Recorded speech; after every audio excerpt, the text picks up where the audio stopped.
네, 안녕하세요 여러분들 반갑습니다. 대의원 멘토 권혁철입니다. 오늘 산일전기에 대해서 말씀을 드리려고 하는데요.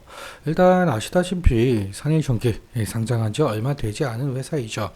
그리고 이 산일전기 같은 경우 이 변압기 관련 사업을 진행 중에 있기도 한데 2분기 잠정 실적을 공개를 했더라고요. 그래서 오늘 여러분들과 함께 2분기 잠정 실적 어떠한지 좀 살펴보도록 하고, 그리고 주가 대응에 대해서는 어떻게 해야 되는지 이 기술적인 측면에 대해서도 말씀을 드려보려고 합니다.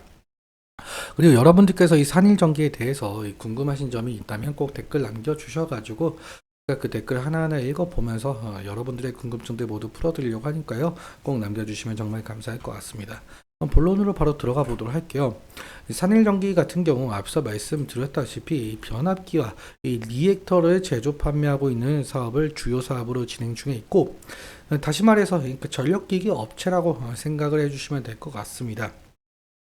매출 비중을 좀 살펴보도록 할 텐데 투자 설명서에 나와 있는 상황이거든요. 좀 더 자세하게 보자면 전기 사업, 그러니까 변압기와 리액터 사업 부분이 약 90%로 1분기 기준으로요. 90%로 상당히 차지하고 있고, 그리고 다음으로 이 소프트 스타터가 7.8% 차지하고 있는 상황이죠. 그리고 이 기타 매출이 1.5% 차지하고 있는 상황인데, 일단 변압기에 대한 비중이 상당히 높기 때문에 이 변압기 수요 증가에 대한 모멘텀을 알아보는 것이 이 산일전기의 중요 투자 포인트가 될 가능성이 높을 것 같습니다. 사실 뭐 여러분들도 아시다시피 변압기에 대한 모멘텀 아실 거라고 생각이 드는데, 바로 AI 산업 발전이라고 말씀을 드릴 수가 있을 것 같아요. 뭐 아시다시피 AI 경우에는 상당히 전력을 잡아먹게 되는데요. 왜 그러냐라고 한다면 AI 경우에는 결국 방대한 이 데이터 저장이 이 뒷받침이 되어 주어야 서비스를 할 수가 있겠죠. 그렇다면 이 방대한 데이터를 저장할 수가 있는 AI용 데이터 센터는 24시간 끊임없이 가동이 되어 주어야 할 텐데, 여기서 이 전력 공급에 비해서 이 전력 수요가 급증이 되면서 전력 확충이 시급하다라는 겁니다. 여기서 이 전력 인프라만 확충에는 태양광이든 뭐 풍력이든 원자력이든 화력이든 변압기는 꼭 필요한 존재일 수밖에 없을 것 같은데요.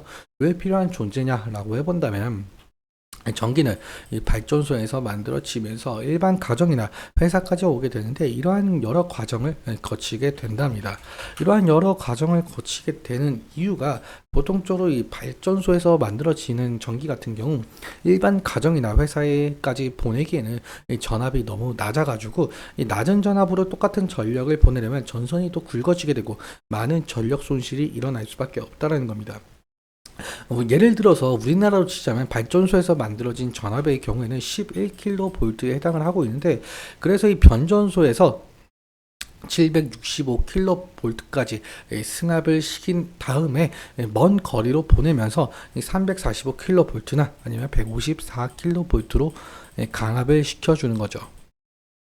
그러면서 도심 근처에 있는 변전소에서 다시금 22.9kV로 강압을 시켜주고요. 그리고 이 정도로까지 낮춰 주어야 우리가 흔히 길거리에서 보는 전봇대로 전기를 흘릴 수가 있거든요. 그런데 우리가 쓰는 전기는 220V인데 이 전봇대에 달려있는 이 주상 변압기로 다시 한번 강압을 시켜주는 상황입니다. 상당히 복잡한 과정을 거치게 되죠. 다시 말해서 이 전력 인프라망 구축에는 상당히 많은 변압기가 들어갈 수밖에 없다라는 겁니다. 그래서 이러한 과정으로 인해서 실제로 이 산일전기가 이 전력 인프라망 구축으로 인해서 지속적으로 매출이 늘어났다라고 보시면 될 것 같고요.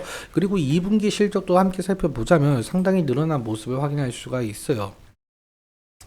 여기 보시면은 줄여볼게요. 매출액이 1분기 대비 6.5% 상승을 했고요. 이 전년 동기 대비 증감률은 52%나 달하고 있습니다.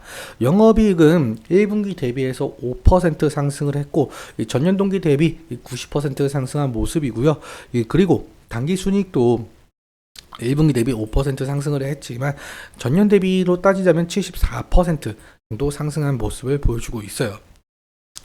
결국에는 이 산일전기가 이렇게까지 매출적인 비중이 늘어나게 된 것은 바로 앞서 말씀드린 이 전력 인프라망, 그러니까 AI로 인한 이 전력 인프라망 구축이다라고 볼 수가 있을 것 같습니다.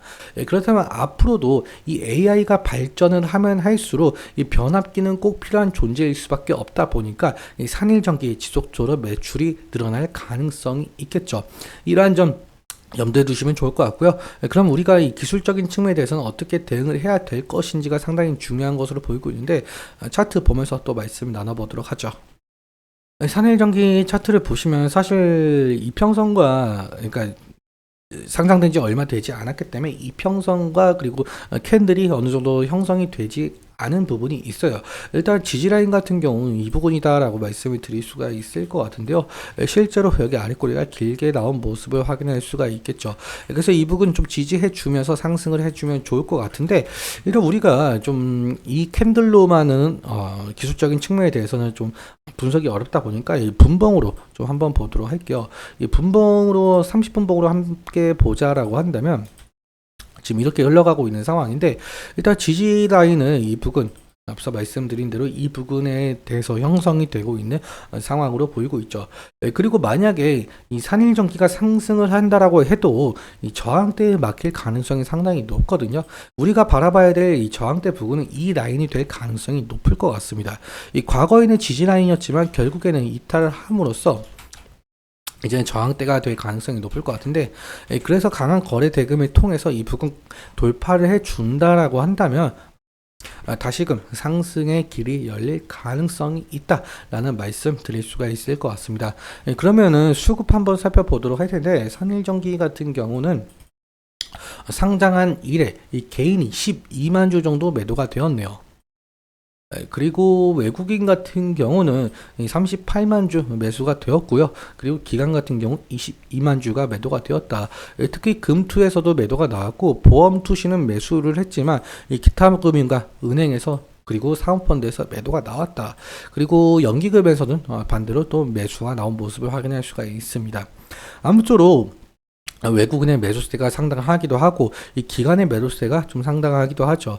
일단적으로 이 기관에서의 매수세가 어느 정도 들어와 주면 좋겠지만 못 들어와 주게 된다고 한다면 산일전기 주가에 좀 악영향을 끼칠 가능성이 높을 것 같습니다. 그래서 이 수급적 측면에 대해서도 어느 정도 지속적으로 살펴보는 것이 중요하다라는 말씀 드리면서 오늘 이렇게 마치도록 하겠습니다. 오늘 제가 말씀드렸던 내용들과 차트적인 부분들에 대해서는 제 개인적인 견해가 상당히 있기 때문에 여러분들의 주관적인 견해와 함께 투자를 현명한 선택하셨으면 좋겠습니다. 오늘도 시청해주셔서 감사하고 지금까지 대의연멘토 권혁철이었습니다. 감사합니다.